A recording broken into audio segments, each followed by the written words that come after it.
Hi everyone, I'm andreaklim and you're watching Turn to the Stars, and today is Monday, November the 2nd, and I'm going to be talking today on Turn to the Stars about this week of the 2020 US election. We have this is going to be a very short version of what's a forecast for November. Anyway, beginning around November 1st through about the 5th, that's this week, leading up to Election Day in the United States, we have a really extraordinary energy system right now. And I wanted to touch on it before, as we started the week. And I have to say that this is quite a month, not only because it ends with a lunar eclipse, a North Node lunar eclipse, which I'll be talking about on another show. But it also starts eclipse season, and there's going to be an eclipse with the full moon in Gemini, but we also have in November the third and final Jupiter-Pluto conjunction, which is the first one happened around April 4th, and the second one was during all the retrogrades, which was on June 29th.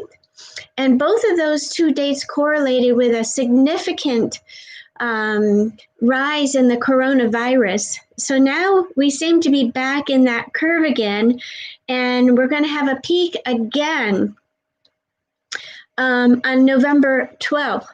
And so that's going to be the third and final Jupiter-Pluto conjunction, along with Mars turning direct on November 14th. And so there's this also an interesting new moon on the 15th. And that's going to be a new moon in the sign of Scorpio, with Venus squaring Scorpio's modern ruling planet, which is Pluto. So that's going to be real interesting as well. And on November 17th, we had the third and final Mercury opposition to Uranus. You heard me talking about that last week on the show. And when Mercury was going direct back in October and was opposite Uranus, there was a bit of what I would call electric craziness. And then it went retrograde and opposed Uranus for the second time on October 19th. So it's been retrograde all the way and moved into Libra, and once direct on Tuesday, tomorrow, November 3rd. It goes back into Scorpio again, and it's going to make its third and final opposition with Uranus. So this is what the sky looks like from a bird's eye view this week. And right now, we're just feeling the after influences of the full moon that we had in Taurus on Saturday. It was a blue moon. It was right beside Uranus. And it had been 19 years since we had a full moon on Halloween, and it was intense. It was unbelievable, and talk about breakthrough and realizations of old patterns, and just like realizations about what the truth is. Very, very incredible. One experience after the other, for sure. So I know that there were some other astrologers that talked a little bit about what I'm going to talk about right now. And as it was energetically, and this is energetically crazy. So with the full moon right beside Uranus, it meant that the sun was opposing Uranus. So the solar opposition to Uranus is going to remain in effect also this week, even though even right through Election Day. It's only less than 3 or 4 degrees from still being in an opposition that from November 1st, as we're moving away from that full moon energy where the moon was conjunct Uranus at exactly 8 degrees, we then begin to have Mercury square Saturn. And typically this is not a huge deal, but with all the outer planet configurations and cycles that we're in right now, this is going to be a big deal, because Mercury squares Saturn a couple times a year. And during this week, it's going to be squaring Saturn at 26 degrees of Libra, which is where Mercury had backed up to during the retrograde.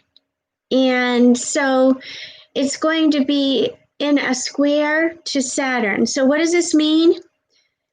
So I'm going to go into that right now. Mercury turning direct, stationing on election day, November 3rd. And it's going to be Eastern Standard Time at 2:18 p.m. So this means Mercury is all about communication. It's how we talk to each other. It's how we share knowledge. It's how we share information. It's how we make decisions. It's how we pass on what we know.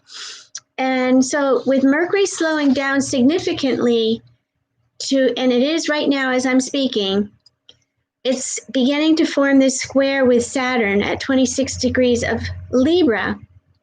And today, the moon moved into Gemini. And Gemini is ruled by the sign, the planet of Mercury. That's its ruling planet. Every zodiac sign has a ruling planet, at least one, some have two. And with the moon moving into Gemini, this morning at 11:35 Eastern Standard Time, Mercury is receiving reinforcement or an electrical zap, I would say, from the moon. So the moon affects us, influences emotions, feelings, unconscious emotional reactions. So today, Mercury turns, actually tomorrow, Tuesday, November 3rd, Mercury is going to turn direct. And it's nearly more than a quarter of a degree away from where it was on Sunday when it made the exact square to Saturn. So what happens on election day? Mercury is not only stationary direct, but it is also square Saturn still. And although it turns direct, it actually takes till about Wednesday or Thursday and into Friday till Mercury really gets its speed back up. And so it's going to be squaring Saturn at 26 degrees of Libra. So when a planet is retrograde, it is especially close to the Earth. And when it stations, the energy intensifies. It's unstable. It's changing direction, so to speak. The energy is shifting. So the important thing to understand is that Mercury is stationary and it's being electrified. It's just like getting these zaps of energy on election day. So communication, the news is going to be filled with zingers, just crazy stuff. So the last time we had a station Mercury on election day was back in 2000, and it took the Supreme Court nearly a couple of months to untangle the mess because the counting was over and it was conceded that Bush had won. But this was all while Mercury was retrograde, and astrologers were correctly predicting that the election results would not be known on that election day due to this retrograde. So we're pretty much in that same place again. This time everyone knows, and this is the topic of conversation. And we don't really even need astrologers to know that this is going to be a huge delay. However, this time it is actually a lot more complicated because not only will we not know the results on election day, but we might have a sense of the popular vote. But this is certainly going to end up, it appears, in the courts, and it's going to be a stormy show as it unfolds. So Mercury is moving direct on election day, but it takes a couple of days for it to move forward. So we're dealing with a square to Saturn again, which is almost like a retrograde. This means that Saturn is holding Mercury back. So that means that there's going to be limitations on news, limited information. It's like this boulder falls out of the sky and adds to the boulders we already have. And so it's going to be frustrating. It's going to be challenging to get past this. And we're all going to have to remain very patient and be very careful about what we say, how we say it, and that we use a lot of compassion and that we take into account each other. Very, very important. Because Mercury squaring Saturn means we're going to have restraints with authority and legalities, and there's old rules that are going to be recognized. And that's because of Saturn. Saturn talks about old traditions and rules. And it won't be until next week that Mercury is completely freed and moving away from that blocking, delayed square from Saturn. And then we can actually have some movement. So the moon, through this period of time after the election, is in Gemini. So we're going to be experiencing upsets with decision making and communicating, as I just said. The moon moves into Cancer on Wednesday, November 24th at 4:22 p.m. Eastern Standard Time. So things may quiet down somewhat. Feelings will be intense, though, while Mercury is squaring Saturn. And by Friday and Saturday, the moon goes into Leo. And I think that will be, take us into next week, where we're going to see some really interesting things begin to unfold with respect to the election itself. So I wanted to share this with you. Right as we're in the process of all these huge changes, I was examining the United States birth chart this morning and noticing that the planet Neptune, the planet of illusion, of confusion, of deception, of fog, is currently in what we call a square to to Mars in the United States birth chart, Mars in Gemini, and it's in opposition to Neptune in the 9th house. So, and transiting Neptune is moving through the 4th house of the United States chart. So this is what I call is a Neptune fog. So we're in what we call a Neptune fog. It's like wearing a set of rose-colored glasses, or you've got the wrong prescription of glasses on. And this is really affecting the families. The 4th house is about the home, the root, the families. It's the root of our being. And so at a very root level, the families, our families here in the United States are very deeply wounded and very confused about the future. And people are really frustrated. They don't know whether to take action, go this way, go that way. Mars in Gemini brings in this dual nature. In opposition to Neptune brings great confusion. Neptune opposing Neptune brings great confusion about what to believe, what is the truth. The 9th house is the truth. Brings great confusion about our relationship with foreign countries. Brings great confusion about travel and what that's going to look like in the future. Brings great confusion about the laws of the land. So I personally feel like whichever candidate does concede the election, does get elected, both of them are struggling with health issues, right?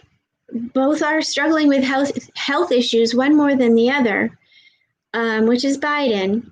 And but in the next year or two, Trump is going to have Neptune squaring his sun sign. And the sun is your health, your well-being, your vitality. So his sun is conjunct Uranus in his chart and his north node, which is a signature of a brilliant person.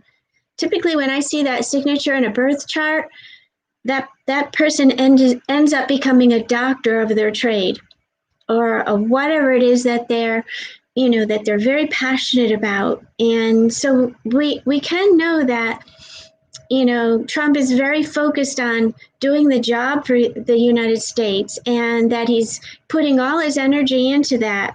And there's wonderful qualities about both of these candidates, but there's also incredible secrets connected with both. So it's going to be, I really don't want to put out a prediction, but I have supported and brought forth a lot of information about both sides. And I do want to wish everyone, to be safe during this time and to be very careful about what you say, how you say it, and who you say it to, and don't take things to heart. And I was having this conversation with a couple people over the weekend about our future. And there's people that are predicting civil war. And I just want to remind everyone that we are at the end of an age, which is the age of Pisces. And this was the age of industrialism. It was the age of people realizing their beliefs and a lot of suffering. And we're headed toward resolve. We're headed toward the end of this age, and we're headed toward the age of Aquarius. Jupiter and Saturn, the two biggest planets in our solar system, are going to be together in December, moving into the sign of Aquarius. So we are birthing, we're feeling the beginning stages of the age of Aquarius coming in. And the age of Aquarius is about equality. It's about justice and fairness. It's an age where electronics and technology are going to be very, very prominent. That is where the work is going to be. So if you have work that you can alter and shift it and change it so that you're going a lot more using electronics, using technology, that's going to be the way.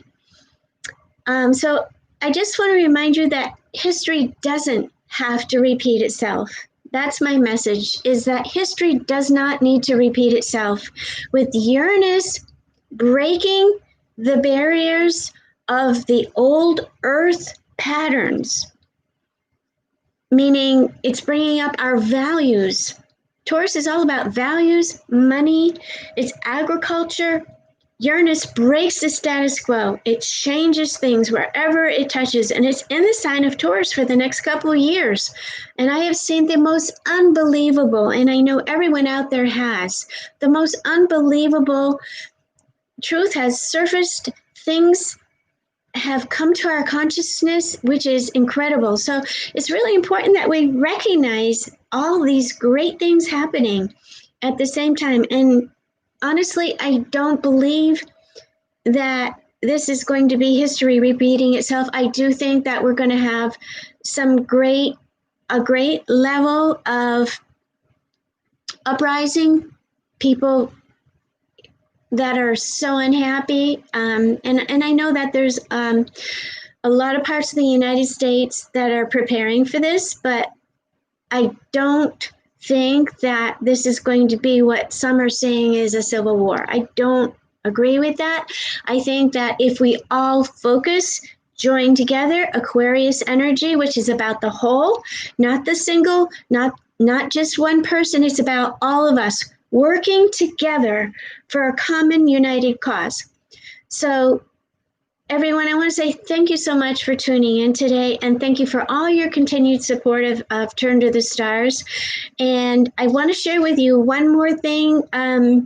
November 14th, I'm real excited about this class.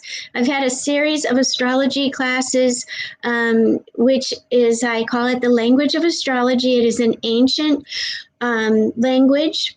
And for those who are able to interpret it, it is an incredible life tool, positive life tool.